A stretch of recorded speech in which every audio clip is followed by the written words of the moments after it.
Assalamualaikum warahmatullahi wabarakatuh. Sebelumnya saya ingin berterima kasih kepada dosen pengampu mata kuliah pengembangan profesi konseling Ibu Fijriani dan teman-teman sekalian. Di sini saya perwakilan dari kelompok 1 yang beranggotakan Andinda Bulkis Al-Zahra, Aulia Putri Rahman, Istiqomah Putratna Munigar, Marsha Syaidina, Raina Suafania, dan Wara Daringan Tias.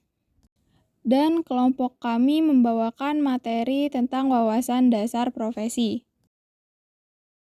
Menurut Syaiful Sagala, yang menyatakan bahwa kata profesi berasal dari bahasa Yunani atau pibrobeino yang berarti menyatakan secara publik, dan dalam bahasa Latin disebut pibofessio yang digunakan untuk menunjukkan pernyataan publik yang dibuat oleh seseorang yang bermaksud menduduki suatu jabatan publik.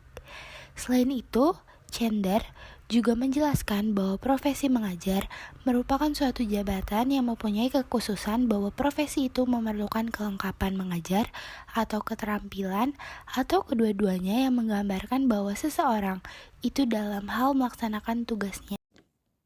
Karakteristik wawasan dasar profesi. Sebuah profesi adalah pekerjaan, namun tidak semua pekerjaan merupakan profesi. Profesi mempunyai kriteria dan persyaratan tertentu.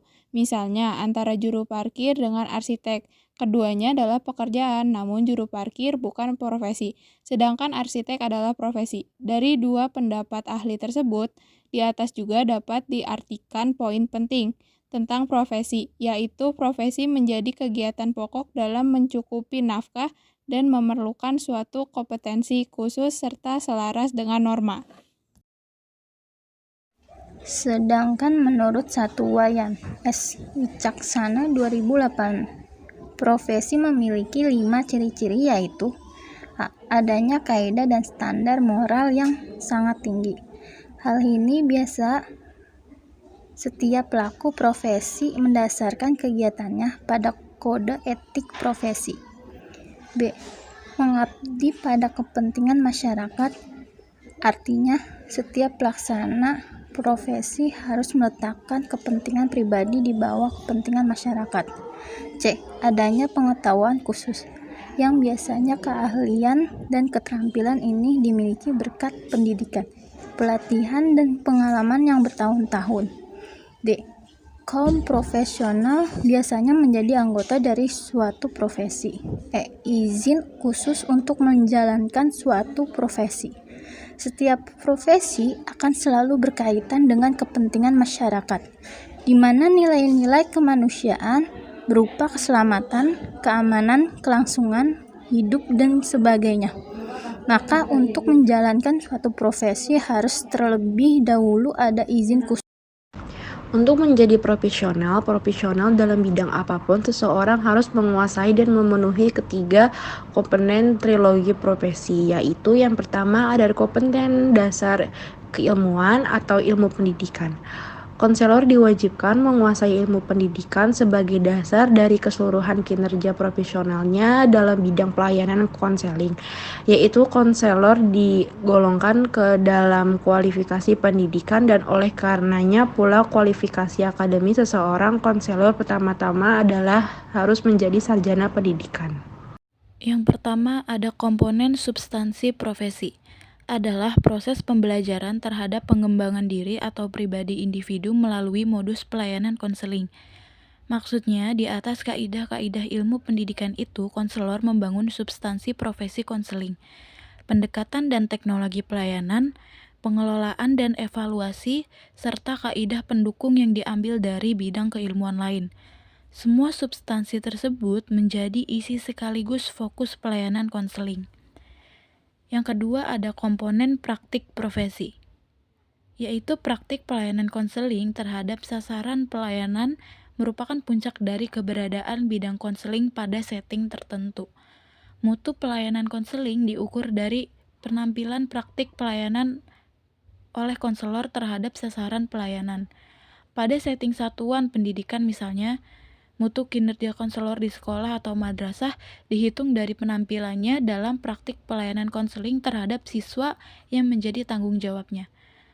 Penguasaan konselor atas materi ketiga komponen trilogi profesi konseling tersebut diperoleh dari studi pada program bidang konseling tingkat sarjana atau S1, ditambah dengan pendidikan profesi konselor atau yang disebut PPK. Seluruh materi tersebut dipadukan dalam bentuk praktik pelayanan konseling melalui persiapan yang matang, berupa berbagai pelayanan sesuai dengan kebutuhan sasaran pelayanannya. Sehubungan materi yang sedang kita bahas mengenai profesi, ada beberapa istilah yang terdapat kata profesi, tetapi memiliki arti yang berbeda, namun masih berkaitan satu dengan lainnya. Pertama, ada profesi itu sendiri yang biasanya dikaitkan dengan pekerjaan atau jabatan yang ditanggungjawabkan ke seseorang. Akan tetapi, tidak semua pekerjaan atau jabatan dapat disebut profesi.